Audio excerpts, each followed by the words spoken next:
Зохиолч Стенү Хөвгүүн заяа 6 дугаар хэсэг. Том хүний нүмер нөөлөг гэж үнэхээр л том байдгийн байна. Доёдгой шинэ хүргэн санчрыг нэг мөр гартаа бацахыг хүссэн үү? Эсвэл үнэхээр ирээдүг нь бодсон уу? Өөрийнхөө нам дэлсүүлж удирдах зөвлөлд нь оруулж амжжээ. Чиний эгч ханд үнэхээр сэрэг толгойтой бүсгүй. Богино хугацаанд амжилтанд хүрч чадсан. Тийм болохоор чи ч суралцах хэрэгтэй. Тэр үйлдвэр энтрэ бол. Зовж олсон мөнгөө ашиг олох үгүй нь эс мэдэгдэх эрсдэлтэй зүйл зарснаас нам дэлсэж хүч үз. Хэмээн зөвлөх тушаа хоёрын завсар хэлж уянгачч дэмжснээр маш өндөр төлбөр төлөн доёдыг дагжээ. Үйлдвэр байгуулж захирал болох мөрөөдөл нь замхарч одсон ч амар хялбар замаар мөнгө олж богино хугацаанд эрх мэдэлд хүрэх боломж нээгдсэн тул цааргалж чадсангүй. Доёдын зөвлөгөөг ягштал даган танил өмгөөлөгчтэй нь уянгийн хамтаар уулзнаар гэрэл магаас салах зам нь шуударчээ. Эрх биш 3 хүүхдийн эцэг юм болохоор ядаж орхиныгоо өөр дээр авах нууцхан хүслийг нь анзаарсан уянга чи хүсээд байгаа бол баг үгөө өөр дээр авал та. Харин цаадах чинь зөвшөөрөх юм болов гэлээ. Санчрын магнаа нь тэнийн тэр зөвшөөрөхгүйгээд ядгийм. Өвөө хэлэхдээ хожмын амьдралд хар толб болох хүч зүйл үлдээхгүйгээр хянуур бай гэсэн. Би бодохдоо гэрэл магаас элдв гомдол энэ төр зүйл гарахаас л сэргээл гэж ойлгосон. Бас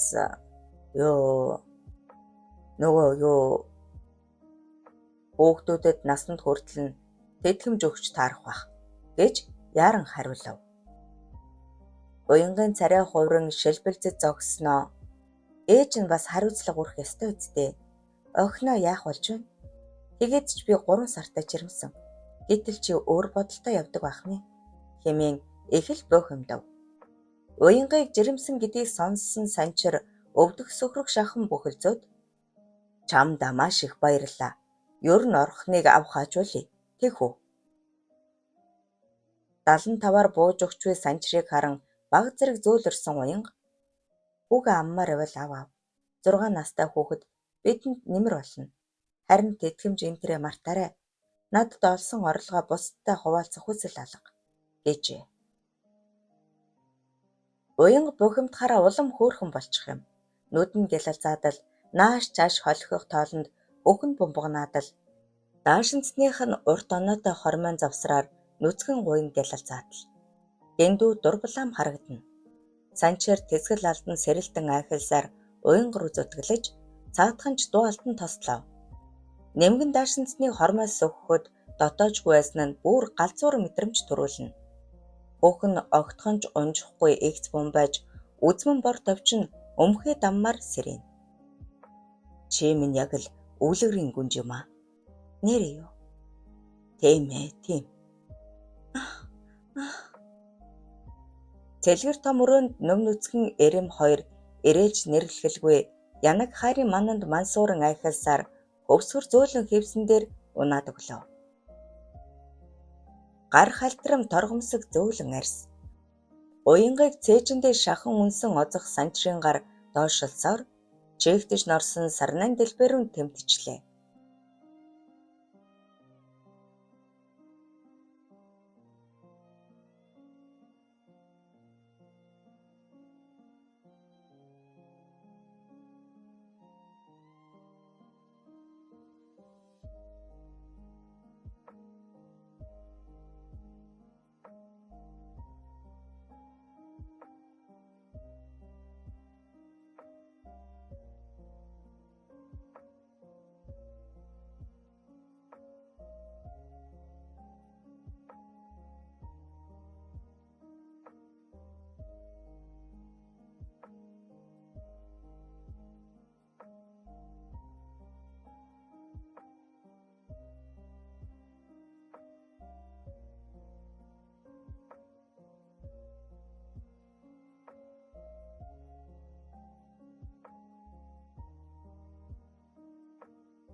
Өдөр болгон онгон юм шиг байж чадах юм аа. Худлаа хүн хөргөт л. Үүр зайдал эцэж цуцадлаа үүлэн борон зингсэн залуус нам унтаад утасны дунаар сэрцгээв.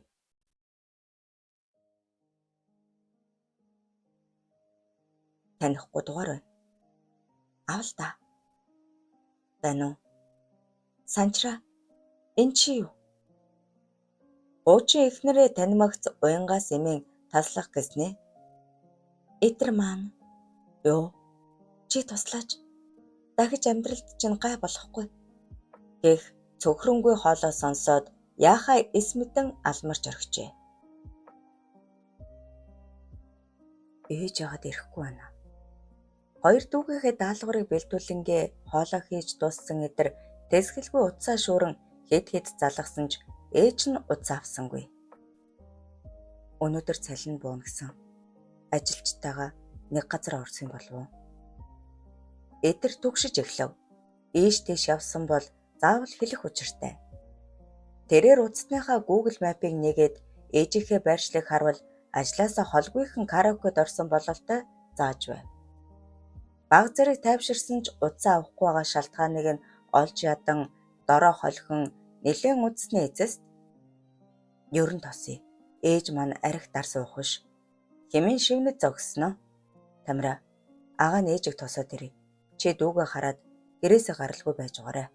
Гэж захиад яаран гарлаа. Юугүй нар жаргаж харанхуй болох нь. Утсаа ахин нээж үзвэл ээжийнх нь байршил өөрчлөгдсөн байхаагаад гэрлүүгээ биш баруун жалга өгсөөд л байгаа юм шиг санагдав. Муу савн татаад нэг л биш. Хар хурдаараа гүйж явтал ариунатай халз таарчхав. Үе эдрээ хаачих нам. Ээж ирдвэ тосох санаатай. Яасан бол? Чиний хардаа баруун жалгаар л өгсөд байх шиг. Ариуна утас руу нь харж зогсноо. Тийм бэ. Согтуучуд ихтэй газар хоёлаа тосъё. Тэднийг уруудан гүйж явтал хөөх цоохор нүрд нэлэх ногоо зулгаачгаж. Та хоёр үрхэд байгаа мó? Тэгээд юу хийцгээж байна да? Тэгтүү хадан тэр зүг рүү харвал эртээд гар зөрлөсөн тэнгис, цанилэг, тамсаг гурав амтан тоссоор хөндлөцчихв. Би яарч байна. Дараа уулзъя. Ариуна хэр байна? Наадах чи нөгөө ажилдаа гойд янхан гэсэндээ үнд оромжлохоо болоорой. Чи юм уу халтрыг яасан ч ядгийм. Өндөр нуруутай тэнгис шүд зүүн хашигдснаа гэнэтхэн баруун гараа саван эдрийн шанаан тус газар буулгаж орхив. Эдэр говьсон ч үгүй, яосон ч үгүй. Би үнэхээр яарч байна. Дараа уулзъя. Хууц муу новш минь. Овоо овжин гүлэг бахны чи. Цанилэг тамсаг хоёр аль хэдийн ариунаг хоёр талаас нь зуурчсан. Үнэхээр том хөхтэй юм а. Нүцгнэр нь харах юмсан. Нодлон дээд ангийн эрдэнэ амгалан хоёртой групп хийсэн гэсэн. Бид гуравд заагаад өгөлдөө. Гэлцэн хөөхрөлдөж байв. Алгуурлах цаг байхгүй ойлгосон эдэр ухсгийн тамсхийг шанаадаж унгаад цанилхийг тэрий хаттал нь өшгөлчгөөд ариунаараа утсаа сарвайн. Чигүй ээж тусал би. Эдэр өөрөөсөө том битэй гурван хүүтэй ан ман зодолцоор үлдэж ариуна хар хурдаараа гүйж одлоо. Зүрхий зодолддог гүлэг юм а. Майчи. Эдэр чадлаараа бултан хариуг нөгөвч аргагүй дийлдэд ирлээ. Зүгтхаас өөр сонголт алга. Эдэрт хэд хэдэн удаа цохиулж оновчтой нудраган дуртөөд мань гурав жаахан зүрх алдан хөдөлгөөн нь саарад ирлээ. Дараа уулзъя. Заамдад зогссон цанилгийн гарыг хүчтэй зохиж тавилмагц огцом эргэн хар хурдаараа зүгтлаа. Барайд аваач гэх тэнгисийн дуу хадан цанилэг ухс хийсэн ч бул чулуун тэглэн хар ирчээрээ урагш гударч унснаа. Хэмээн муухай орлон өнхөрсөр үлджээ. Эдрийн утас руу үе ширтэн хар хурдаараа гүйх зураа өөрийнхөө утсаар аав руугаа залгалаа. Байна уу? Юу болов миний охин? Та хаана байна? Гэрэл магч ирдэггүй. Баруун жалгалуу орсон юм шиг байна. Юу? Хэнтэй яваа юм? Мэдэхгүй. Би тосоод гүйж явна. Эдэр хаачаав.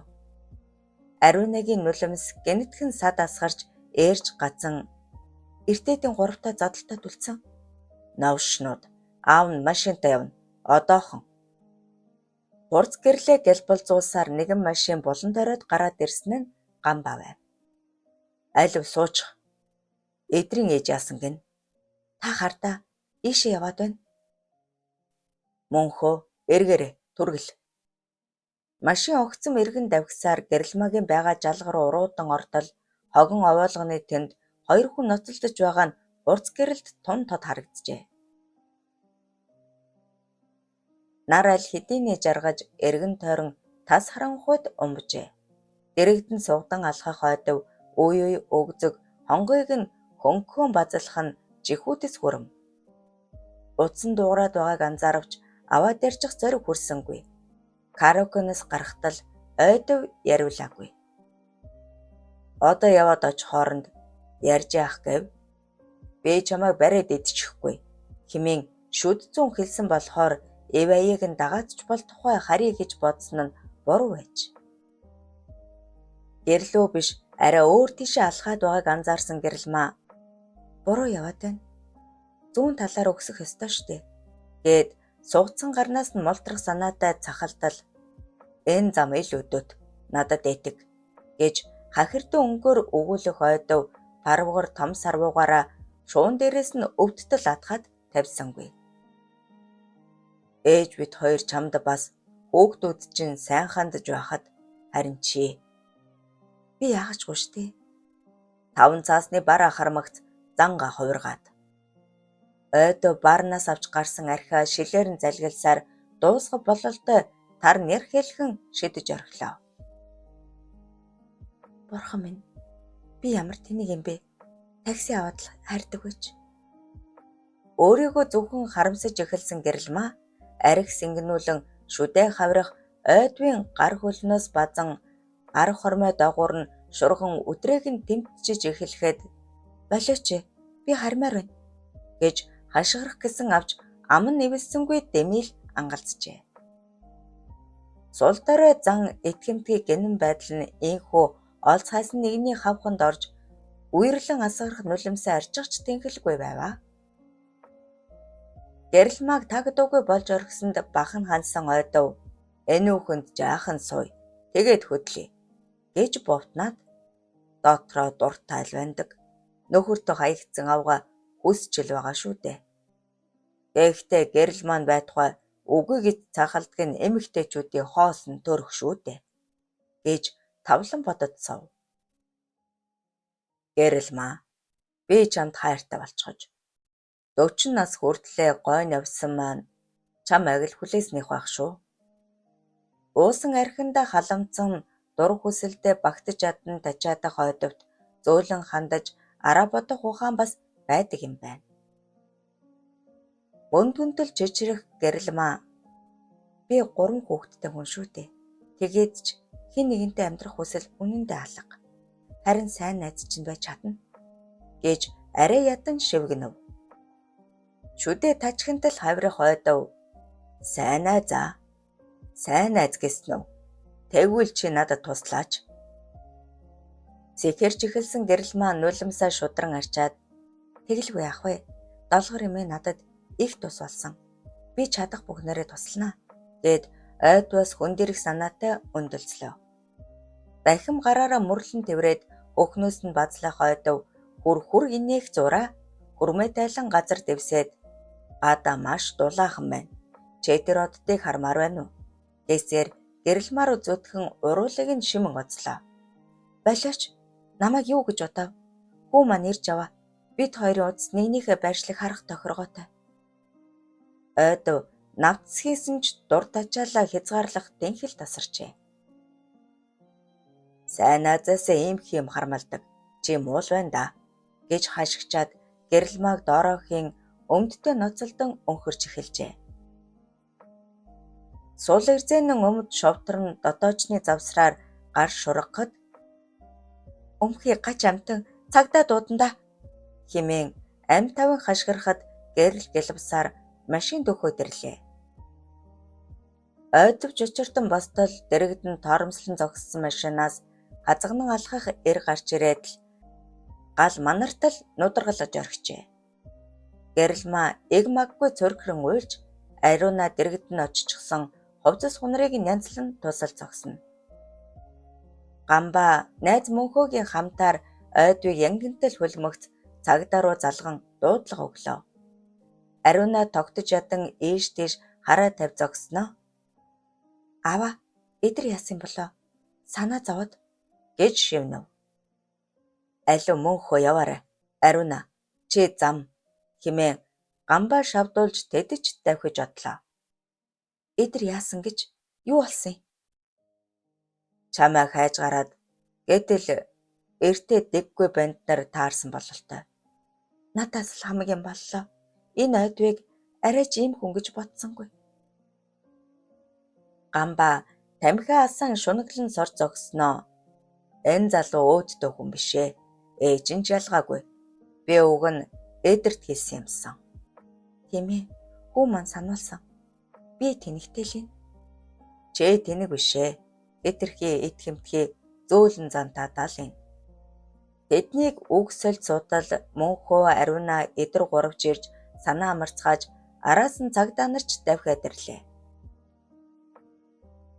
Мэдүүлэг өгч дуусаад Гамбаагаар шахуулж шаардуулан байж өргөдөл гомдол гаргасан Гэрэлмаа долгор эмээд юу гэж хэлэндээ тусыг усаар гэдг нь оллоо гэж бовтнов. Гамбаа тагнаагаа таашин шогширч нудраг зангидах эдэр ээжээ та бидгийн ингэж ярил да. Муу юм болох төглөө штэ.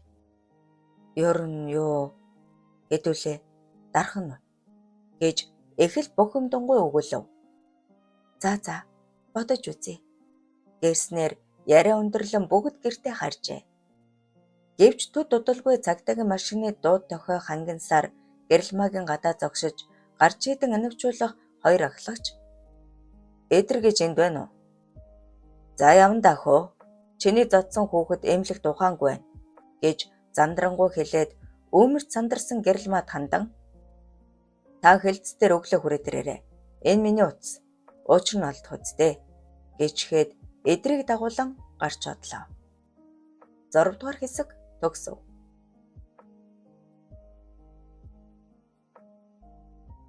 Хөвгүүн заяа 7 дугаар хэсэг. Цагдаагийн хэлцийн зогсоол дээр шүрхээдэл тоормсон зогссон харангийн жип машинаас цэмцгэр хувцастай Миралер босно нь Санчир байв. Түүнийг тэсгэл алдан хүлээж суусан Гэрэлмаа харц тайлцчин гэрв шүнгөө өгтвол цаатах нь минь тусч үгүй. Чи чинь яачсан хүн бэ?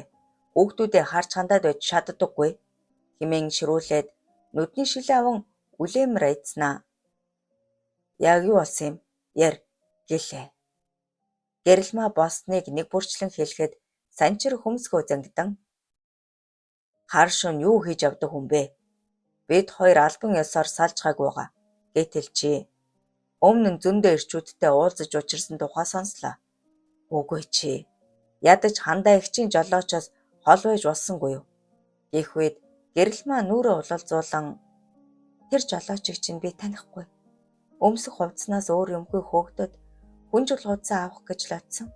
Гэтэл тэр хүн. За. Чи ямар үнэнэ хэлэх вэ штэ? Намайг мэдмээрсэн дээ. Мөнгө төгрөггүй гудамжид гарсан бид нар. Хандаа ихч хашаа байшин өгсөн гэвдтэй. Ялцарч унах шахсан байшин лээ. Тог цахилгаанчгүй. 15 жил зүтгэхдээ чамайг юугаарч дутаагаагүй юмсан. Тийм л дээ. Энэ яхав? Чи хүүдэд туслаач. Би уулзаад үзье. Чам руу дайрсан тэр нөхрөөс мөнгө нэх. Цагдаа нарын гар хүндрэхэд их мөнгө хэрэгтэй. Гэрэлмаагийн зөв гэдгийг мэдсээр атлаа. Тас зуран тайлбарыг нь сонсолгүй хаалгаж игэлсэн Санчир ялимгүй турж цонхис эхнэрийнхаа зөөлөн атлаа. Гуниглангуй харцыг хараад дуртачаал насан эзэмдэх хүслээр гэнэтхэн бэлгчхав. Уянгаас уйдсандаа биш. Ирчүүдийн сонирхолд орж ихэлсэн Гэрэлмааг хардаж харамсандаа л тэр үзээ. Элцийн дарга хурандаа нанзад гэх бүдүүн улаан эр эхэндээ нилээн ширүүлж байснаа Санчирыг мөнгөлөг эргэж анзаар бололтой баг зэрэг зөөлрөн Хүүхдүүд аль зодолдож нүдэлдэхийг тэргээ хөв. Нөөрний гэмтэл биш бол надад гомдоод байх юм алга. Өсөж яваа хүү шүү дээ. Гоо сайхан гэдэг чинь их чухал гэлээ. Дарга минь, би ойлгож байна. Хохирлыг барагдуулнаа. Ээж нь уйлж дуулаад амраахгүй байна. Эмэгтэйчүүдийг чи мэднэ байлгүй. Гадаад руу явуулах санаатай. Хэдийн хэрэг юм бөө мэд. Манай өмгөөлөгч судалж байгаа. Удахгүй мэдэгдэмз. За тэгээрэй. Дараа уулзъя. Дарга өрөөнөөс гарсан санчир амандаа хараал урсган өгөр хөгшин чинь их мөнгө нэгхэн л дээ. Гайгүй байлгүй. Химэн бовтнаад тэсгэл алдан холихох гэрэлмаа дээр очин чи машин цуучих. Тухтай газар орж ярилцъя гэжээ. Үүд нь нүмер нөөлөг болж тус болно гэж итгэсэн гэрэлмаач аясыг нь дагав. Буудлын өрөө рүү ормогцол гэрэлмаа руу айглан зүтгэж эхэлсэн санчир өөр залуус чамд хэрэггүй шүү дээ. Чамааг ашиглаад л хаяна. Нэр төрөө бод, хөөхтүүдээ бод хэмээн зогсолтгүй өгүүлсээр орон дээр даран унлаа. Ирэх биш эр нөхрөн шүү дээ. Буцаад ирэх нь гэсэн бяцхан горилгод автсан гэрэлмаач гиншин зүтгэсээр нүцгэрч орхилоо. Санчрын дур хүсэл урд хожид байгаагүй гэхээр ассан сонио. Уянгийг бодвол Миралаг сул зөөлөн биетэй гэрэлмаа цаанаал намб төгс санагдана. Арга бэлэг хормхон зур золголдон айхлан гиншэн цуурайлж шат пад дуу хадаж эхэллээ.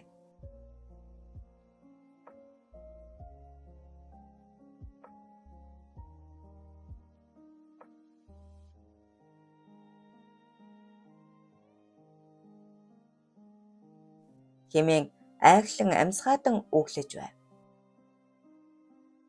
Энэ бүхнийг сонссон гэрэлмаа эр нөхрийгөө эргээд иржээ хэмээн Батнот итгэн чанга базлан чимхийгч үл тоон дур тачаалын мананд нэгэн тавтжээ.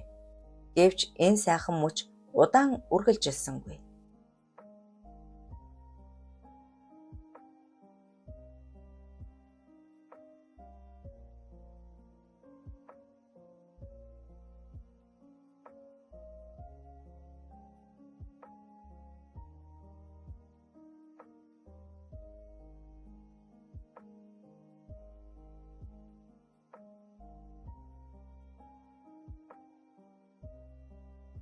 Нулимсаа гэлдгнуулах гэрэлмаа юу гэсэн үг вэ гэж арай ядан шивгэнжээ. Хэлцээр хоригдсан эдэр гүтгэлэгт орсноо яг таг мэдэж байсан болохоор эхнээсээ л цанилгийг зодоогүй гэдгээ мэдүүлжээ. Хэрэг бүртгэсэн дэслэгч хүүгийн үгэнд итгэв бололтой. Яаж ч удсан 3 том хүү энэ туранхай жаалаар зодуулвал гэжтэй. Даргын хүү баашлахаар шийдэжтэй хэмээн аманда бовтнаад эдрээ чинь мэдүүлгээсээ битгий буцаарай да. Би хэргийн газраас гэрч олчих хүн ирээ. Зоригтой байдгийм шүү гэд дулаахан инээмсэглэн нүд ирмэв. Гэтэл үдээс хойш байцаасан Ахмад цалтай мөрдөгчээр хэрэгээ хүлээхийг шаардан хуулийн зүйл заалт яран дуугаа өндөрсгөн баахан дөвчгөнжээ. Аха, би зодоогүй. Ээжигээ ирж авсан болохоор надад цаг хугацаач байгаагүй. Миний араас хөөж явахдаа л бүдэрч унсан байх. Бэтгий хуц хамт явсан найзууд нь гэрчлээд байна. Найзууд юм чинь тэгжил хэллэн шүү дээ. Эргээ хүлээл гэж зөөлөе дөө. Эдлэх ялчин л нэмэгдэнэ. Тэр хүүгийн нүүр царай үнэхээр амар болсон байна лээ. Чи ял өөрөө зогсохгүй эмчилгээний мөнгө гаргах ёстой. Мөнгө гэхийг сонссон эдэр навцхийн тонгоогоод хөөх ээж минь л сандарч байгаа х та. Нэг уулзах юмсан гэж шивнэлээ. Бовтнаад байлгүй чангалээж аха би ээждэг уулзч болох уу? Эргээ хүлээж хөл уулзах байтугай эндээс гарч болно. Эдэр бодолд автан хэсэг сууснаа би задаагүй хэмээн эрсхэн хэлж ширээн дээр тас хідэл алгадах Ахмад харуулаа энэ зөрүүд гүлгийг аваад яв. Энтэйж буулзол хэмээн хашгичав. Хэлцийн 4 давхар байрны подвол байрлах модон шал 2 давхар хэдэн төмөр ор бүхээ саадуулах байранд нас насны 10 гаруй хүн байхаагаад урьд шөнө баримтлагдж ирсэн ойдовч ширвээ сахлаа эмрэн нүдэ гэлэлзүүлэн суухаж. Эдэр харц тулгарсан ч дальдчихсангүй. Тэрээр хан бараад нь суухад өөдөөс нь хэдэн нас ах 3 хүү дөхөж ирээд эргэл дээрээ юу? Идэх юм байна уу? Байцаалтанд гарсан юм уу? Гэлцэн тал талаас нь шалгалаа. Эдэр толгоос ихсрээд байцаалтанд гарсан. Намайг хүнтэй уулзахгүй гин. Өө хөрхий. Яагаад? Наадах чин цагдаагийн даргын хүүг хунчгсан гисэн. Эндээс гарахгүй. Тэгэхээр ганц худаг руу ачигдах нь дээ. Хэлээд явах уу? Алив дөө. Пүүзэ өгчих. Минийхийг ав. Эдрийн нүд гэлэлзэн яхаараа би пүүзэ өгнө гэж. Чи ганцад очиод юучгүй мулцлуулна. 3 хүү зэрэг дайран эдрийн пүүзийг тайлах гэж ноцолдсон ч нэг цохиулан зүрхшин ухарснаа дахин бөөгнөрөд дайрлаа. Ой болцгоо гэх чангад булангийн дэндээс сонсогдож орны дээд талаас булчин шүрмсэн зангирсан эдэрээр өндийж харагдав. 3 хүү бутран алга болж өнөөхөр нохоонууд чинь адилхан байж нэгнийгээ идхэн шив аливч наашир хэмээн эдрийг дуудлаа. Өөрийгөө саруул гэж танилцуулсан булчинлагэр эдрээс болсон явдлыг сонсоод чамаас мөнгө салгах гэсэндээ л дээр. Чи анхны хараал зүтгээд бай. Чадвал өмгөөлөгч ав гэж зөвлөв. Өмгөөлөгч үнэтэй шүү дээ. Гэтэл манад усаас өнгөө өгдөг шүү дээ. Гэхдээ тэд чинь сэтгэлээсээ ажилдаггүй л дээ. За. Яадаг хэрэгв? Төмөр хаалга жахран онгойж жижүүрийн цагдаа орж ирмэгц. Саруул эргэлтэнд гар. Хэмээн орилжээ. Гэрэлмаагийн нэг адилаар маш их дугшин эдэрт санаа зовниж буй хүн бол Ариуна. Аавыгаа ятгахсаар байж цагдаа руу явуулж эдэртэй уулзуулахыг хүссэн ч бүтсэнгүй. Охины шаналнгуй царайг харан өрөө мөрсөн гамбаа арга сүүгчлэхээр шийдэн хуурай дүү саруултаа уулзан зөвлөлдөжээ. Цанилгийг зодсон гэж 2 найз нь гэрчлээд эдэр зөвшөөрөхгүй байгаа юм байна. Цагдаагийн дарга араандаа зууссан бололтой. 3 хонохоос өмнө арга бодохгүй бол ганц худаг руу ачигдвал бүр баларна. Хэмээн шогширсоор ирсэн аавыгаа сонсоод эдэр задаагүй шүү дээ. Тэд угаасаа хуйлдаж хэмээн нулимс урсгаж эхэлсэн Ариуна өөр харсан гэрч байхгүй. Тэд мэдүүлгээ өөрчилвөл уг нь эрг амархан шийдэгдэх учиртай. Би чадлаараа хөөцөлднө гэж аавынхаа хэлхийг сонсоод нэгийг шийдэж ядан хөрвөөж хонлоо. Өглөө болмогцол хичээлдээ явхаар гарсан Ариуна зүгөө өөрчлөн гүйсээр эдрийн гэрт хүрэхэд усан нүдэлсэн гэрэлмээ авахтаад залгийн хүүхдүүд үтгээд болтгоо ганц худаг руу явчихвал тэнд хүмүнд байж тисэхгүй. Одоо яадах вүлээ? Хэмээн сулхан шивнэв. Игчээ, би Тамир орхон хоёрыг хүргэж өгье. Та өмгөөлөгчээр гэж эрсгэн хэлсээр 2 хүү хөтлөн гарлаа. Хамар хашааны цаанаас долгор имээ. Муу ёрын гайнууд нөхөрдөө хаягдсан янхан хүүг минь суллаж өг. Гэх зэргээр элдвэр хашгичх нь аимшигтай. Гэрэлмаа тисэж сууж эс чадан Ариунагийн араас гарч долгор имээ муухай чарлан шороо цацсаар үлдлээ. Игч нь гомдлоо буцаадаг юм билүү? Болохгүй. Ойдов шийтгэлээ хүртэх ёстой. Нэрэ болохгүй юм байна. Тэгвэл санчир бүр галзуурна. Мөнгө салгах гэсэн. Хэдэн төгрөг юу гэж нэх вүлээ?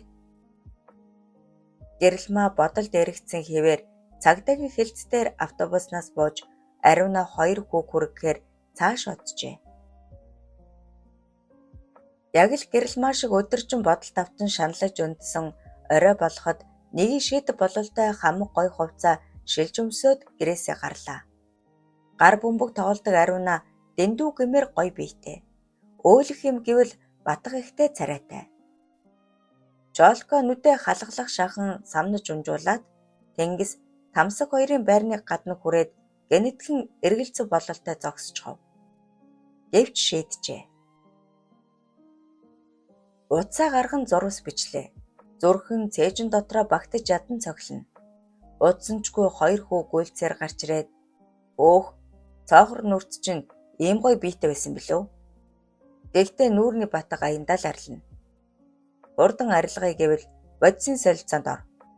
Гэлцэн маазрахад ариунаа. Олон юм бүгд онгос. Мэдүүлгээ өөрчилвөл би хүсснийг чинь хий. Гэхдээ нэг л удаа шүү. Гэж хэллээ. Хоёр хүү бэби рүүгээ нүдэрмээд айлерт хэлсэн шүү дээ. Жи шийдсэн бол тохирлоо гэжээ. Тэдхэн хормын дараа буудлын өрөөнд орж гэнэн цайлган ариунаа ичингүрсээр хувцаа тайлаад нүдээ тасанан орлоо зүглэхдээ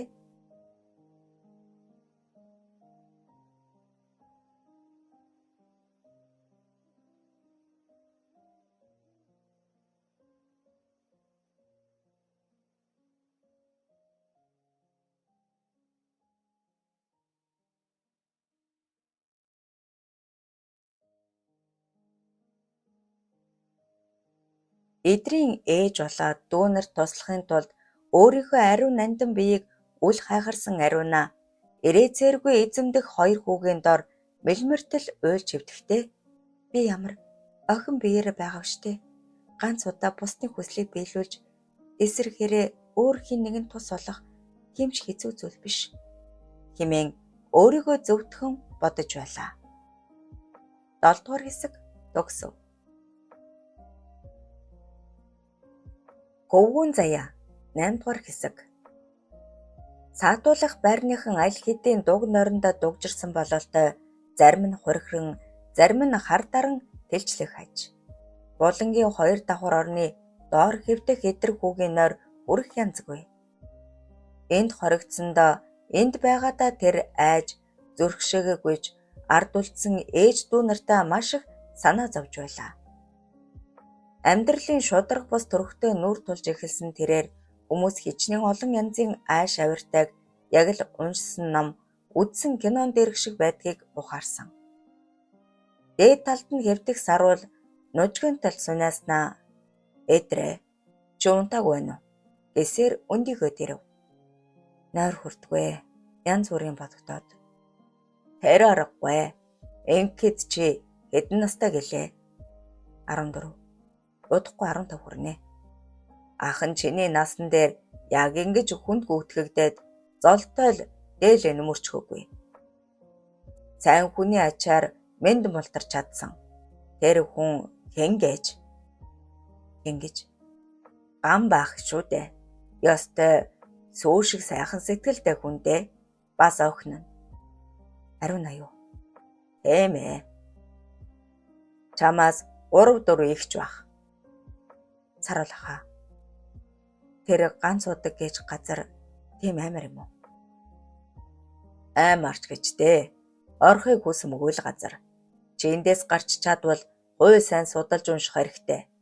Үнтэй зодолдох хэрэг гарвал төрүүлж өрөөсөө хөдөлж болохгүй. Яалтчгүй зодолдох шаардлага гарвал гэрчлэг хүн олонтой газар гар зурх хэрэгтэй. Эдэрт энэ яриа сонирхолтой санагдаж эхэлсэн тул өндөд суугаад "Аха, би зодолтой сумаар байна" гэж бовтнов. Саруул тааламжтайа инээд алдснаа. Тэр тийм сайн зүйл биш шүү дээ. Аянда болно үз. Юу, гамбаах чинь боксийн спортын мастер хүн шүү дээ. Өргөн нь болцгоо заалгаач гэчгээд баахан инээлээ. Эдэр ихэд ичингүүрэн тоглоом хийгээд л. Би ариунаг их чигээл боддог гэж шивнэх үед сарвал инээхэ болон хоолоогоо засаад за эмх юмд гомдох нуу да. Хоёулаа сайхан хуучлээ. Нойрт сэргчглээ гэлээ. Эдэр болж өнгөрсөн бүхнийг тэр дундаа аавынхаа тухай, аавга эгч нарынхаа тухай ярьж дуусгаад санаа алдан сонсож алсан сарвал "Гуншгүй л юм да. Гэхдээ миний дүү царай алдаж юу ч битгээгүй. Нүглийн нүд хаалга андуурдаггүй гэж үг би. Нүүрээ буруулсан хүмүүсийг март. Одоо чи ээж дүүнэрээ хамгаалах том мэр. гэж эрсгэн хэллээ. Эдэр толгой дахин "Хэмээ, би юу ч гоохгүй. Яг л хүүхэд насныг нь санагдуулах эрмэг зоримог үнд шудраг зантай эдрийг цаашаа нь сонсож хөвцөн сарвал чи чаднаа. Би итгэж байна. Одоо унтдаа. Маргааш урт өдөр байх болно" гэд толгоогоо салаавчлан бодолд автав. Уугийн ээж ямархуу бүсгүй байгаа бол ган баах дурлжчихсан болов уу? Царай нь улалзаад л байсандаг. Энэ нэг өл бийсэн өндөр гоох горээр үчинтхийг завдсан гэсэн. Ийм арчаагүй хүн сүгнүүд сул дараа охид эмэгтэйчүүдийг гутаан доромжилж явдаг байх хэмээн төмөн бодол дээрэгдэн нудраг атхан нужгинтал зангидан шүдээ хавирч байлаа.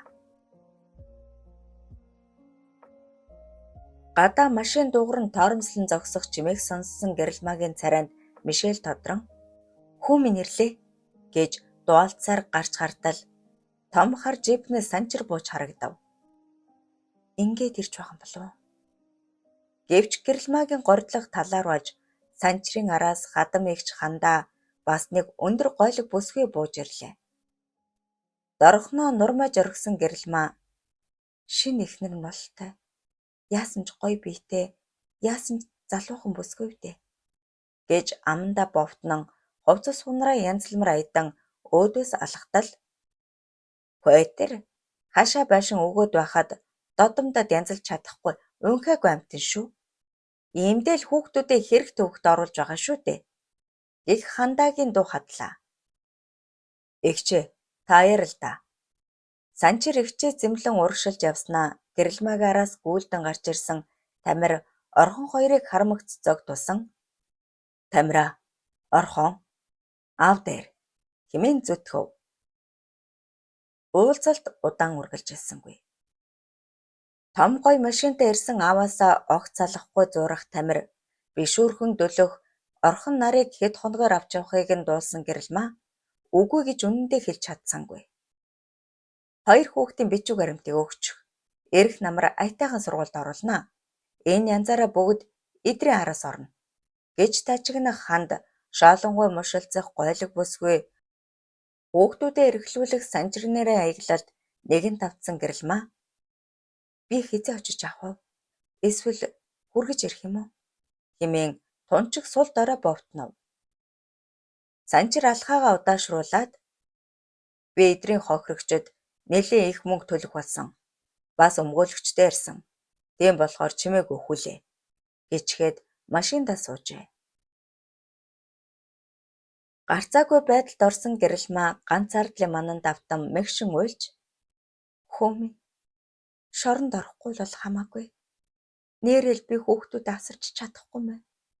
Илүү тогттой гоё орчинд өсгөдэй" хэмээн учир нь үл ойлгогдох юм бовтнон гүнгэлсээр шөнө олгож унтахаар хэвдсэн ч нойр нь хүрсэнгүй. Гадаа салхилж буй бололтой хаалга чахран савлаж хаанигтээ нохот хуцалтна. Бараг цурам хэлгүй өглөөдөө залгсан гэрэлмаа яран хувцлаад цагдаагийн хэлтс рүү явлаа. "Хүү маань 3 хонлоо. Юу ч хамаагүй хийж хүүгээл аварай. Өнөөдөр л." "Санчир ирэх биш мөнгө төлөөз. Өмгөөлөгчтэй нуулзъя. Юу хүсэх нь хамаагүй."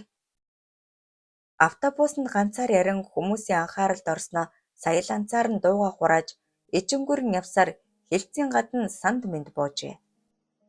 "Ой бүсгүй. Та сайн уу?"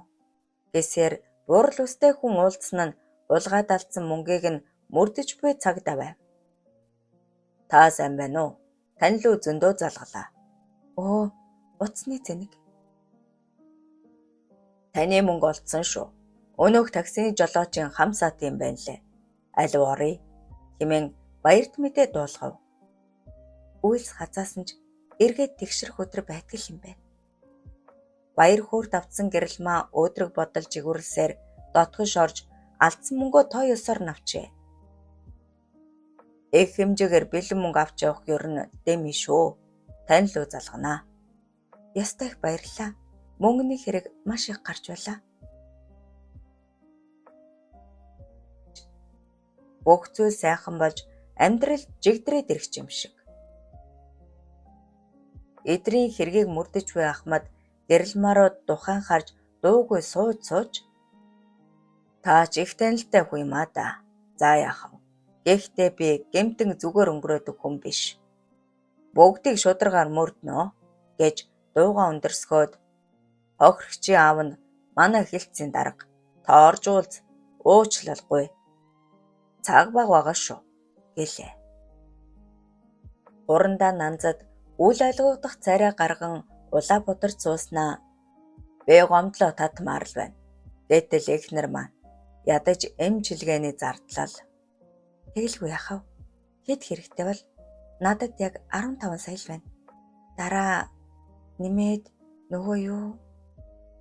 Нанддын нүд сэргийгшг болсон ч дорохноо гунигтай царайлан гадаад руу явах эрэх тээз бас эмчилгээний зардал. 50 саягаар руу төгрөг болно.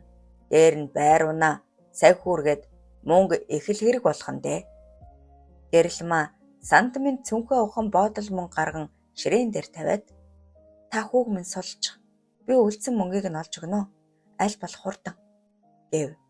Нандад боодолтой мөнгийг цүнхэндээ яаран хийчгээд прокурор руу хүсэлт явуулсан. Би гомдлоо татаж болгоч мөрдөгч мань татгал зүйл яана. Би тэдэнд нөлөөлөх хэрэггүй. Прокурор гэхийг сонссон гэрэлмаа улам сандран дарга та туслаач. Хүү маань дөнгөж 14 шүү дээ. Би хүссэн бүгдийг чинь хий гэж алах авсран гуйлаа. Нандад даргын царай огт хувраагүйж ёстой бахан ханаж байна. Эмэгтэй хүний үс урт ухаан богино гэж юутай үнэ үгүй. 3 хүүхэдтэй гэхэд яасан ч залуухан сайхан эмэгтэй. Сул ороод ирсэн ийм боломжийг алддаг эр хүн гэж байх уу? Бодолтой автахын сацуу хуйл тачаал нь асаж эхэлсэн Нанзад за яах вэ? Чамайг юу хийж чадахыг харъя л да. Гэсээр өндөгөөд би жолоочтой хэлчихье. Чи доошоо буугаад машин цууж бай. Араас ч удахгүй орно гэжээ. Зөв юм хийсэн гэж өөрийгөө зоригж боловч ариунаад нэг л гомдолтой санагдана. Бяцхан зүрхэнд нь бадмалсан харийн галыг өөрөө л унтрааж орхилоо. Одоо ямар нүрээрээ эдрийн царайг харах үлээ дээ. Доогуур шархиран өвдөж муухай дурсамжийг улам сэтрээ. Ус халааж бүх биеэ хэдэн ч удаавгав бөө мэд. Би өстой тэнийг юм аа. Тэнгис Тамсаг хоёр мэдүүлгээ өөрчилж үнэхээр чадах уу? Өөрчлөхгүй бол би яаж чадна гэж. Энэ хоёртой унтсан. Мэдүүлгээ өөрчилж үнэхээр хэлнэ гэсэн гэх үү? Яа. Би жинхэнэ тэнэг. Ганцаараа өглөн тогтож суухгүй баахан холхив. Ядаж байхад ааваас нь сураг алга. Утас нь холбогдохгүй таг. Бас л ууж идэ. Гэрэл маагчид туслан гэдэл гарсан. Удлаа хэлчихэж. Охины тормгор хар нүднээс нулимс самдарлан үерлэж, хувь заяанда гутран зөрхрөн уйллаа. Нэг мэдхэд нам унтаж орхиж, хаалга дууран аавыгаа орж ирэхэд сая сэрэн үндээвэл үүр цайжээ. Та бас л угаа юу? Үгүй ээ. Аав нь олсон шүү. Юу тэр? Гэрч олсон. Саруул ах нь бас мөрдөгч тулгаанаар их тусаллаа. Одоо эдэр аюулгүй. Та юу яриад байна? Хаана ингэтлээ угаав? Охиных нь хоолой жижигрэн уйлагнаж буйг сая анзаарсан гамбаа. Юу болов? Аав нь уугаагүй гэж шивнэлээ. Нэрэл аав нь эвэрүүл байгааг хараад та сая юу гэсэн бэ? Ариуна бүхнийг сонсоод золтоол орилжсангүй. Арай ядан амаа даран доошоо тонгоогоод таг болчихов. Одоо гэрэл маа маань ажрахгүй болсон. 3 хүү үгссэн байна. Тэр цанилгийн гэмтэл нь ч зөөртэй биш. Залтай хогнууд. Гэрэл маа гинөө. Арай аав. Юу вэ? Аав охин хоёр. Ээж хүү хоёрт. Ариуна сая бүхнийг ойлгож аавыгаа эдрийн ээжэд сайн болсныг ухаарав. Би биш. Аав яг тохирно. Тэгэхээр би 3 дүүтэй болох нэ. Миний охин цайжхан ажил цугламгц элдэс явъя. За.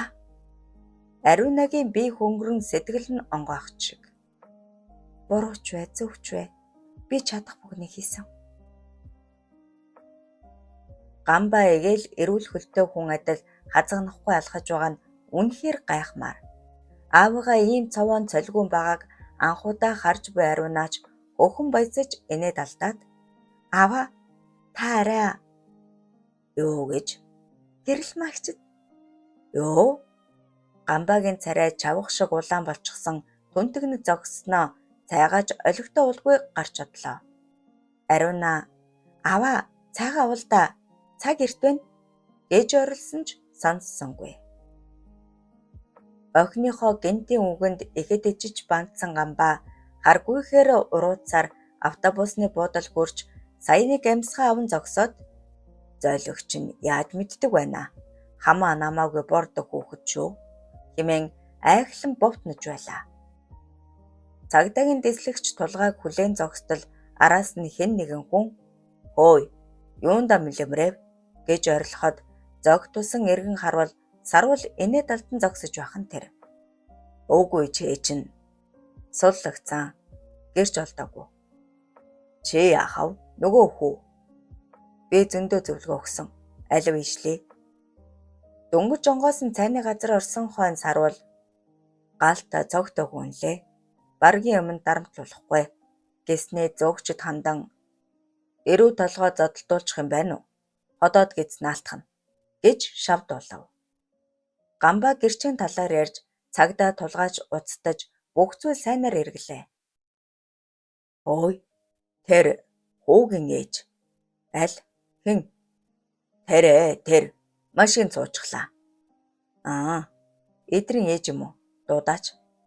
"Яаж өв? Гэрж олдсныг дуулаа байлгүй." Бүүмэд. Та тулгаалуу залгадаа." Төдөдөлгүй дэслэгч тулгаа уцаар ярьчихсан гүйж ирээд "Манай дарга Нанзад хурандаа." "Яасан гэж?" "Хүүгийн ээжээ өргөцсөн бололтой. Алив сууцгаа явъя." Юу ч ойлгоогүй Гамбаа сарвал хоёр мөнхөгийн ярихыг сонсоод "Оо, новш гэж төрийн цагдаа гэж ийм байж болох уу? Ямар хүүг хэлээд өгөө. Гэрэлмаа ядаж байхад юун гин юм бэ?" гэлцэн шогширцгааж байна. 8 дугаар хэсэг төгсөв. Хөвгүүн заяа 9 дугаар хэсэг. Ерөнхий газар руу албан тушаал дэвшиж тэтгэврт гарахаас өмнө генерал цоллон санаархаж буй Нанзад хурандаад мөнгө маш их хэрэгтэй байлаа. Үүгээрээ шалтгаглан таврын цаас олох хүсэлтэд хөтлөгдөж Ахмад Аравданд хатуу өрг өгсөн нь мэдээж эргэж иж эхэлсэн. Сэтгэл хангалуун болсон Нанздыг өглөөний цайгаа тухлан ууж суухад утас нь хангинаж муу мэдээ сонслоо. "Нэг сумаар 2 тулаа буудаж болно. Муу мэдээг сайн болгоход ухаан хэрэгтэй" гэж бодож сэтгэж амтсан Нанзад "Ахамдаа, та дэслэгч тулгааг жаахан саатуулчих. Надад хийх ажил байна" гэж баргал тушаагаад ажил руугаа яарчээ. Гэтэл царайлаг хөөрхөн бүсгүй хавханд нь ороод ирсэн төдийгүй хитвч игэнж зузаалаад өгөв. "Нэг сумаар 3 туулаа" гэж өөрийгөө урамшуулан бодох Нанзад ном сул дорой бүсгүйг эзэмдэх хачин их хүсэл төржээ. Гэрж гараад ирсэн болохоор хүүн удахгүй суллагдана. Намайг сулжээ гэж ойлгог. Бүсгүй толгой догсоор гарахад Нанзад жолоочтой үүрэг өгөөд төдөдөлгүй машиндаа сун давхин одлоо.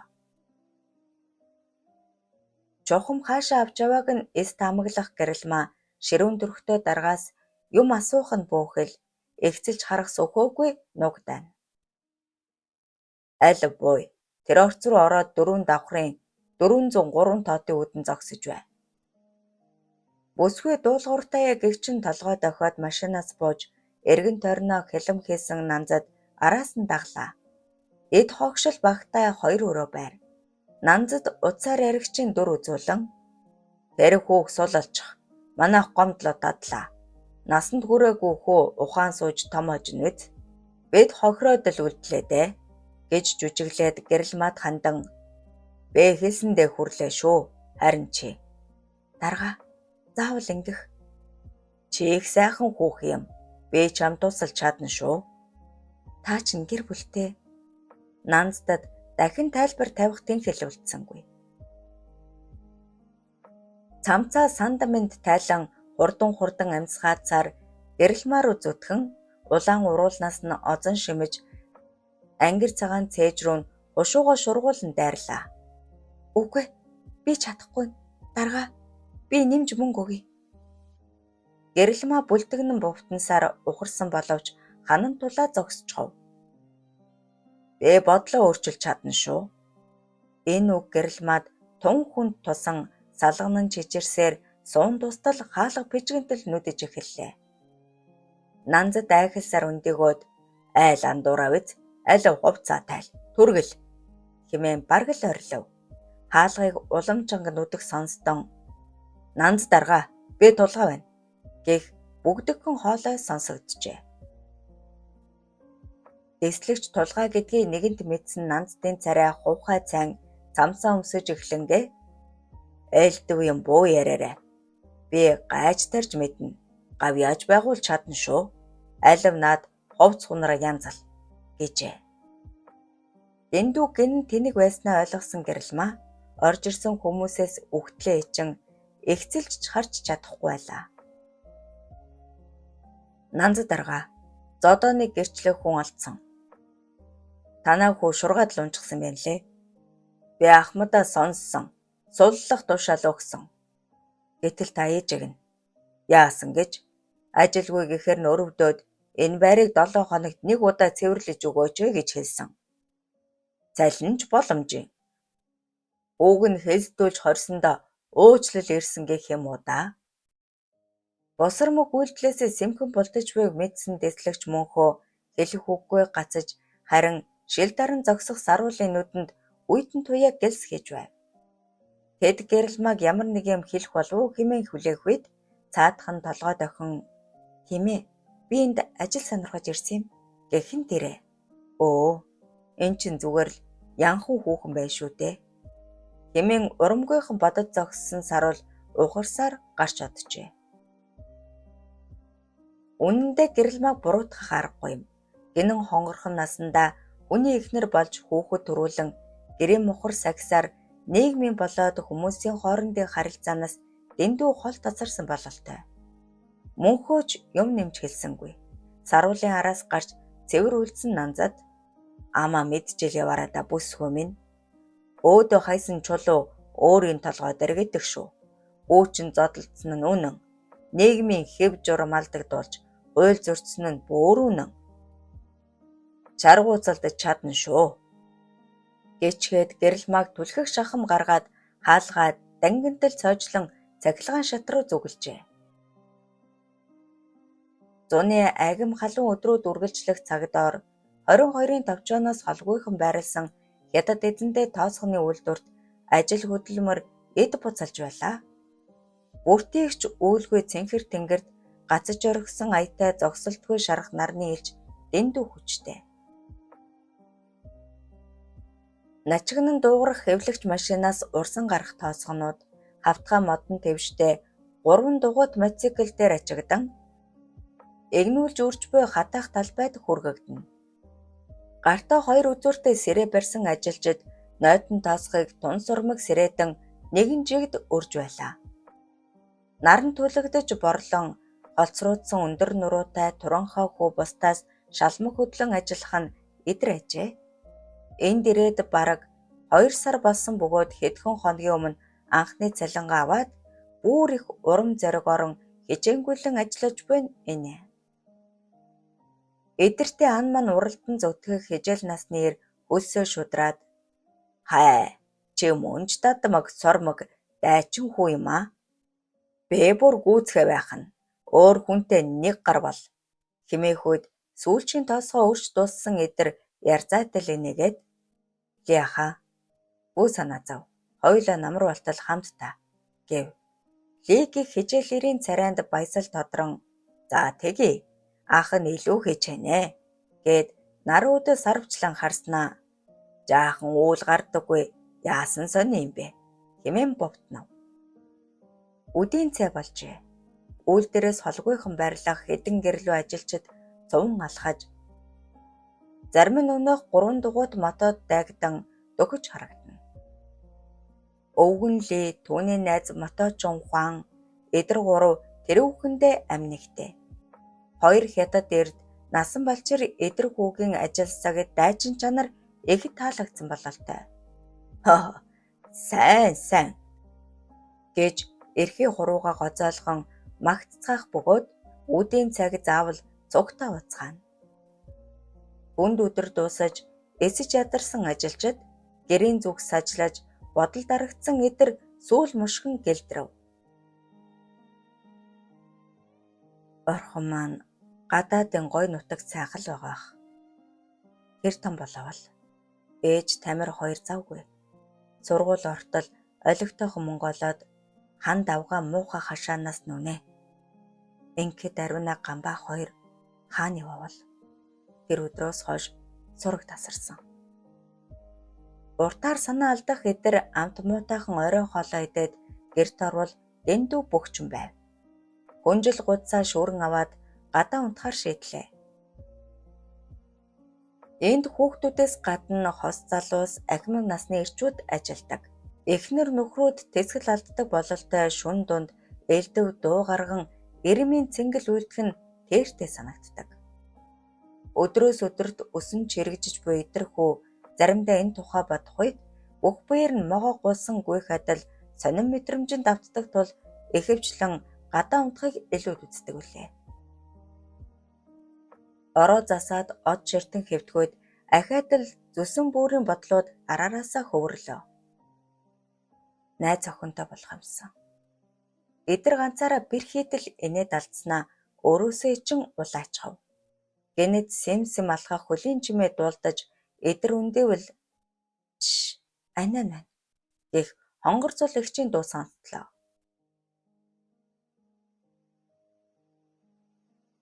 Балган согтчход агсамнаад болтгоо. Эгчин дэрхэд чинь түр амрыг гээд хариуц сонсолгүй хажуугаар нь хэвтчихв. Хонгор цул бол 30 гаруй насны гунхсан сайхан хүүхэн. Хүмүүсийн яриаг сэм чагнахны хужаа нартай явалддаг хөдөлгөөн ихтэй хүүхэн гэлцэн.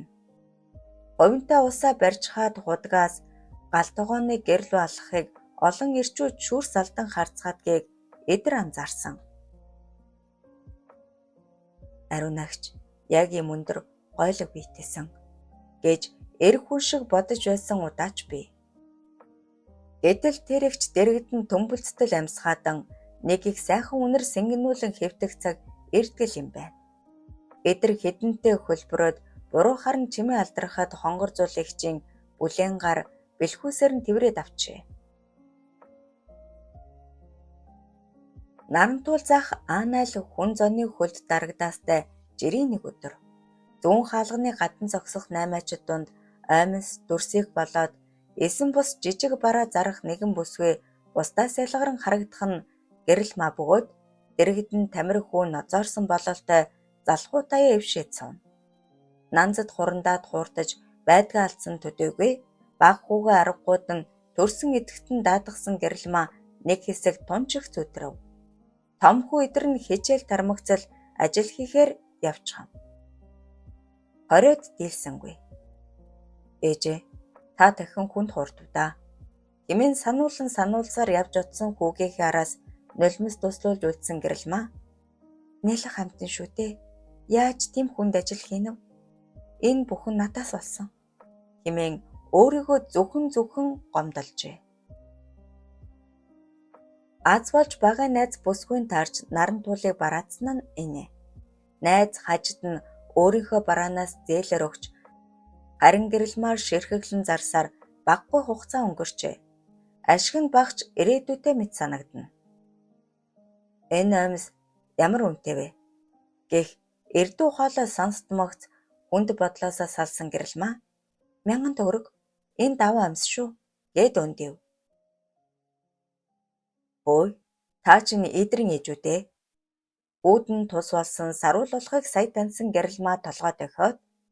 Тийм ээ. Ийм ажилтай болоод Юу юу хэмээн ээрэн төгдрөв. Эдэр ажилд орсон гэлөө. Ашиг орлого хэрвээ. Энэ нөгөө Тамиров. Гэгчлэн хуужил зогссон Сарвал би баруун салаа гарах ажилтай. Та хоёр хэдэд буух вэ? Дүгүүлээд өгье л дөө гэлээ. Нанзад хурандаатай бараг л умхан болохын нан амжиж ирсэн Сарвалаас баахан эдсэн гэрэлмаа. Тэгж түүг болоод явах вэ? Бид хоёр автобусанд суучихна гэж бовтнов. Зүгээрээ би хүлээ. Тэгээд ч өөртөө чинь ярих юм байна. Өргөн цээжтэй бахин биетэй дөлгөөхөн атлаа эрэмгийн харцтай энэ залуу гэрэлмаад итгэл төрүүлдэг. За тий. Эх хотын төгжрийн дунд жолоогоо сурмаг мушгих Сарвал аль хэдийн унтаж орхисон Тамирыг өхөөрдөн харснаа. Сайн ир давсан дэвчглаа шүү. Ах шиг мундаг хүү хэмээгээд хоолоо засан. Тэр өдөр яг юу болсон юм? Та үннээ хэлээ л дээ гэв. Гэрэлмаад одоо нуух шаардлага байхгүй. Болсон явдлыг бүгдийг яриад би гэж нэг унхээгүй амтан алдсан мөнгө арай хийж олсон ч буцаагаад бүр нэмээд алдчихсан. Нанзад хурандаа мэдэж байсан атлаа таныг хуурчгаж буцааж авах хэрэгтэй. Яаж? Энийг би зохицуулъя. Санаа зовлтгүй. Ер нь тэгээд хүний эрхэнд байснаас өөрөө зүтгэснэн дээр ашигн чих. Яаж? Яах юу ахав? Ирээн л өөрөө яв. Хамаагүй хэмд. Чиний зардаг амьс үсрээд л нэг юу аа. Энэ ч 350 төгрөг. Гэтэл найз чинь чамд 600 өгч хүн шүү дээ. Юун бөөндөх. Тийм гэж үү? Хажуухан чинь 800 гэж зарж байна лээ. Хэн чамаас авах вэ? Надад ачааны зардал хасаад л өгдөг гэсэн. Сарвал үнэн сэтгэлээсээ тажигнтал хөхрөөд юутай журагшаа нэг яваад үз. Би замын үүдээс каргоны машин барьж байгаа. Ачааг чинь үнгүй аваад ирнэ.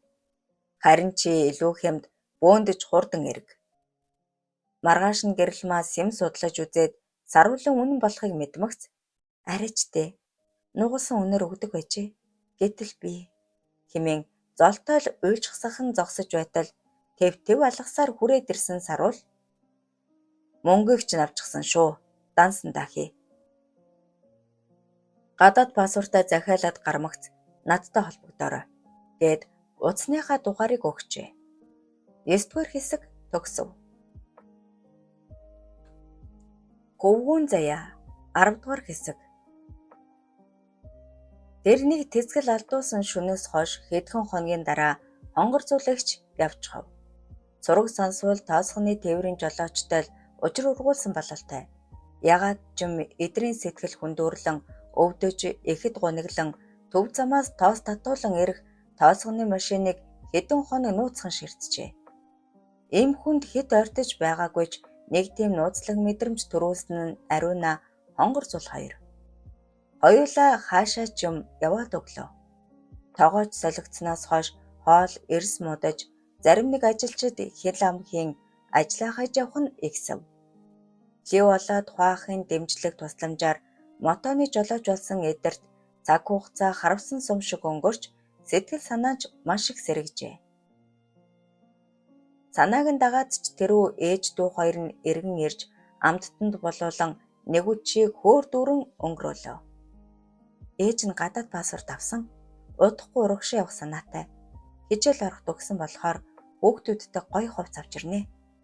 Гэрэлмаагийн царай яг л нэр шигээ гэрэл цацран инээмсэглэх агаад Сарвалын тухай сонссон эдэрч ундалцсан ёстой мундаг ах шүү. Ингээд гамбаа ахаас сургүй нү гэлээ. Хөдөө ажиллаж байгаа л гэж дуулцсан. Ариуна цуг яваа хаа. Хашаага зарна гэж байна лээ. Та яаж гэрэлмаа уулс хийснэ? Эртэд ариуна ирсэн юм. Чамайг асууж байна лээ. Яриаггүй юу? Үгүй. Би утсаа барагтаа л асаадаггүй. Ээж хүү гурав удтал ярилцсны эцэст Тамирыг өвөөгийнх рүү нь явуулж эдэр 8 сарын 20-оос хэтрэхгүй ажлаасаа буухаар тохиролцоод салцгаажээ. Ээжээ хамаа намаагүй хүнд бүү итгээрэй гэж байн захих бүрд гэрэлмаа инээмсэглэн толгой дохисоор байв. 2 дахь сарын цалин бууж урамшиж хөөрсөн эдэр нисэх мэт дүүлсээр өдрийг дуусгаад "Ли ахаа, дүүн товчоо орж ATM-д мөнгөө хийчгээд ирээ. Удахгүй" гэсээр гүйж одлоо. 1 сая төгрөг гэдг нь эдэрт дэндүү их мөнгө. Хичнээн зүдэрлээ дээ. Цаг орой болж нар шингэжээ. Амандаа дуайлан дэгдэж авсан эдрийн өдөөс хэдэн хүн сүүхэлцээр гарч ирсэн нь тогооч хонгор цулын нөхөр тогмид болоод ажлаас гарсан дэггүй банд нар байв. "Бэрүү болоогүй байж ухын басаар баана гинэ. Юу? Тогмид ахаа та? Мэдэхгүй гэж бодоо юу? Уул захлаад унтаад байсан учрыг чинь мэдсэн. Тогмид гараа далайн чичхвэд эдэр төвгүйхэн болтож амжив. Нүдээд өг.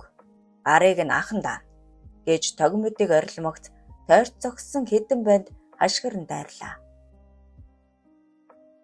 Энгэртээ нуусан боодол 10,000-тэй нэгэнтээ тэмдэрч үтсэн эдэр эхний хоёрыг цохиж унгаагаад зүхтгийг оролцсон ч баригдчихав. "Цалингаа өг. Тэгвэл зүгээр орхий." "Чадахгүй." "Огч нь."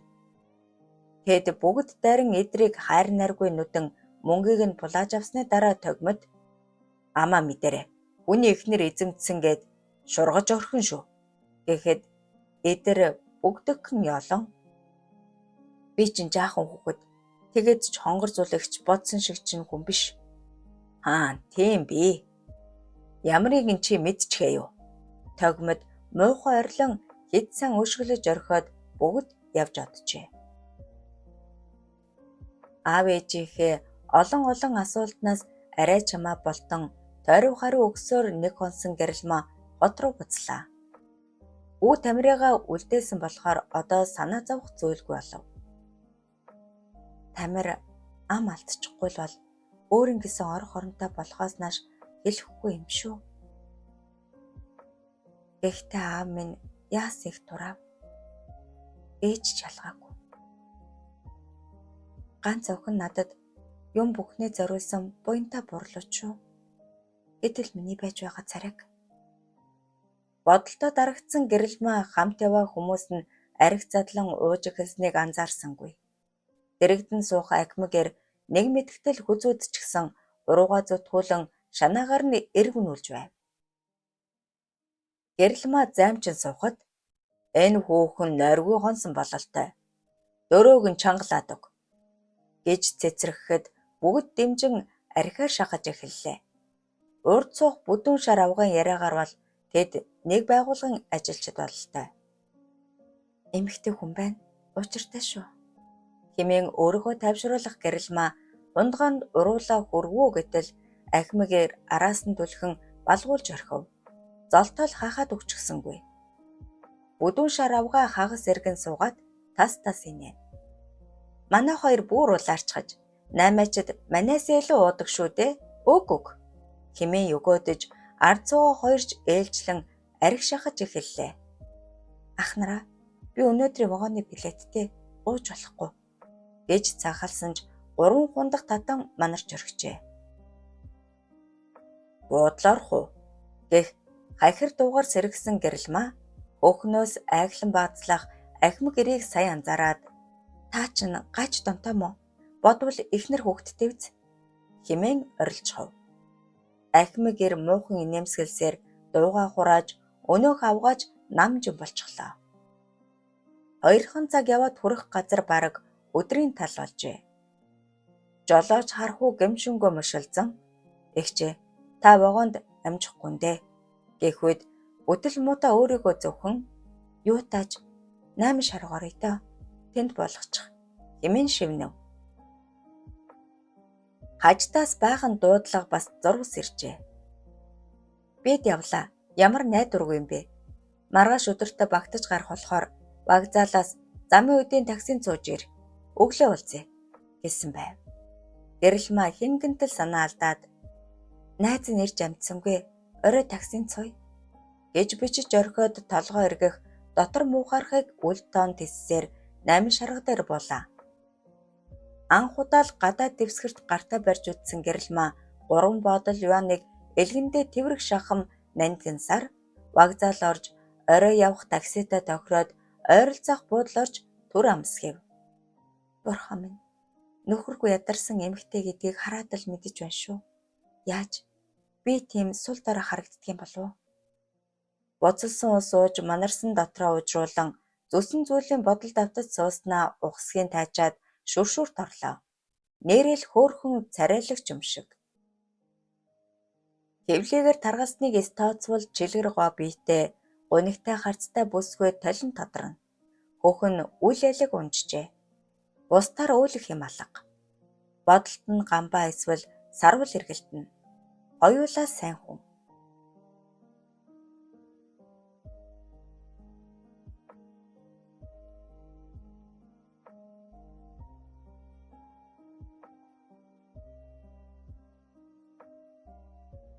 Сая ухаан орон сандаминд хувцаллаа. Бурхан минь, би бүр галзуурхан. Нүдний хор гарах минь.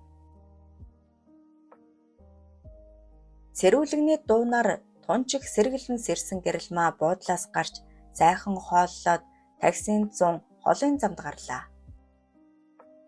Хаочж сайхан хүмүүстэй дөрөв нэгтгсэн бололтой хөгжилтэй түүх үүрэнсээр чойрорж хоололцгов. Үүр хаярхан алдаж жолооч нойрмолсон бололтой замын хажуу руу жолоо алдан машин дотор уулга алдах сонстон гэр пархийн тоос манарсаар баргал хөмөрчих шахаад саяныг зогсож бүгд л нэгнээ дуудан орилолтлоо.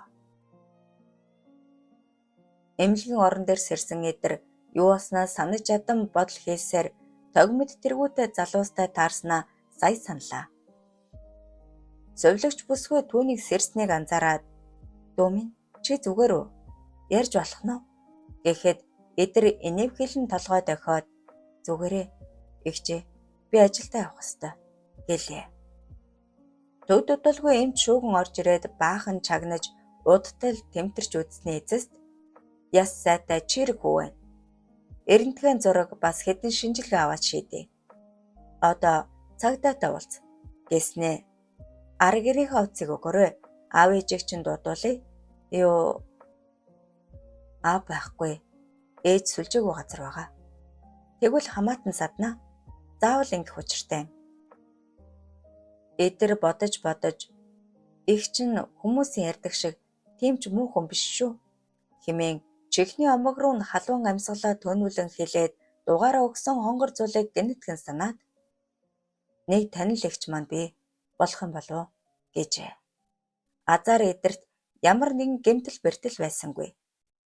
Мэдүүлэг авсан цагдаагийн офицер шуурхаа хөдлөн тогмид нарыг барьж булаалгасан мөнгийг нь ч авчирч өглөө. "Чээж сайн ир юм аа. Чамаас бусд нь гар хөдлөглгүй мөнгөө дэрэмдүүлсэн байдаг шүү. Гэхдээ дүү минь, хамгийн сайн хамгаалах арга бол юу гэж зогтох. Хүч давуу хүмүүстэй тулаад димий" гэж зөвлөх цагдаа нүд ирмээд гараа далсаар гарч одлоо. "Сонс вүүчи, ядаж 18 хүртлээ зодооно бол. Бас лиях, хуан ах хоёр чамайг ирж олсон байна лээ шүү. Алив явъя. Манад очиж амар." Эдэрт өөр сонголт байсангүй. Уг нь дахиад 10 хоног ажиллажсан бол гэж харамсангүй бодсоор хонгор зулыг дагжээ. Цагаан хуаранд хашаа байшин түрээслэн амьдрах хонгор зул гэртээ тун тоглог байдаг аж. Эдрийг эгээл хүндтэй зочин аятай дээш суулган цааялаад "Манай энийг хүнд халуун ус бий. Би сайхан хоол бэлдээ. Чи орчход ир. Энийг сольж өмсөрөө. Татгалзах хэрэггүй шүү" хэмээн тортой юм сарвайхан нэг л дотно. Нэмгэн дайшинсны цанаас төрөн тавиах үгийг хальт харчхаад минчидэл улааж оргисон эдэр сандаминд гүн гарлаа. Тэгсэн атлаа эм хүнийг соронцдох нэг тийм нууц байна. Эрэмийн цэнгэл тун дуртаж зөвхөн тааснал ойртуулдаг хонгор зул ягаад ч юм догдлоод байгаагаа өөрөө ч огт ойлгохгүй байв. Ямар тач гэнэн хонгор хөвгүүн туслая гэж чин сэтгэлээсээ хүсжээ. Арааны шүл сасгарам цовинг 2 вар идчихэд сая ухаан орсон мэт ичингүүрх эдэр ахиад л хонгор зулын нүцгэн шилбэнд харц тогтон өсөө чих хартал сандарч орлоо. одоо унтдаа эмээ уснаа. Халамжлан хонгорцол хүүхэд адил бүүцэлэн оронд нь оруулаад энгиндэл санаа алдсаар эргэв. Насанд хүрсэн эр байсансан бол эм хүний айл аягаар тэгэтгсэн даанч дэндүү жаах юм. Эдэр унтав бололтой чимээ тасрав. Шар ариг залгилж суусан хонгорцол тэсхүе бэр хүсэл давтан байж чадна. Өдийн насны хөвгүүд аль хэдийн ийм зүлхүсдэг болчихсон. Гэтэл эдэр тис өөр юм. Хонгорцол хичнээн хүсвч ёс зүйн хазаарлсан тул аргагүйдан уяад тэрсээр ганцаараа унтжээ. Амьдрал ахаад л сорж эхэллээ. Азар хинч бэртээгүйж эмнэлгийн үзлэг замын цагдаа энтер гэсээр үд болчихлоо. Хажид өглөөгөр залгаж ахаад л бухимдангуй би орлоо. Чи буцнан дээр гэхдээ өөрөө мэд гэжээ. Салгалж аваад саруулын дугаар битсэн цаас игээч гэж энэ хүртэл ирчгээд буцалтанч биш. Орон гэрээсээ бараг л хөөгцөн тэр нэг өдрөөс хойш дандаа бүтлгүйдэж ирсэн гэрэлмаа ам мүлтэс хэлээр гараад хажидтай халт яран Дорноо гих буудлын нэрийг сонсжээ.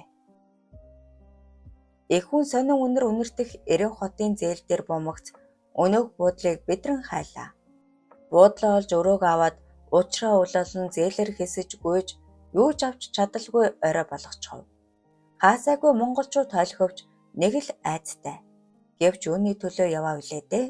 Байс хийгээд паскта мөнгөө тэмтэрч үдсээр буудалтаа эргэн ирээд үүдээ янгэнтэл төгжөв.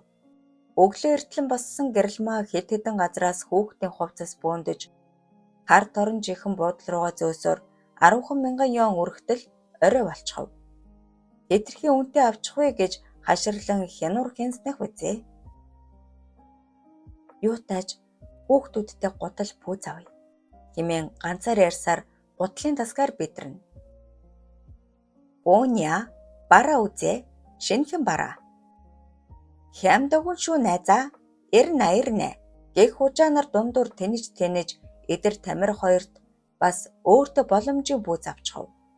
Эцэст нь тооцоо хийх болоход сайхан ажтай хужаагийн ааш хувран үнэ нэмж гэрэлмаа дургуйцсан бөө маргаан дэгдхэн тэрэ. Дээрэнгүй хужаа ир угсхийн цүнхийг нь булан авч чи над гутлаа аваад яв. Паспорт чинь энд байна. Чи яах юм? Гэж даапаалж гэрэлмаа мөчөөгөө өгөхгүй ноцолдон уйлж гуйсанж туслах хүн байсангүй. Аха би 80 зоосны 4 гутал 100 зоосны 4 бүүз авсан. Нийт 720 зоос болсон гэж учирлахад өнөөх хужаар шүдээ ярзаалган инээснэ.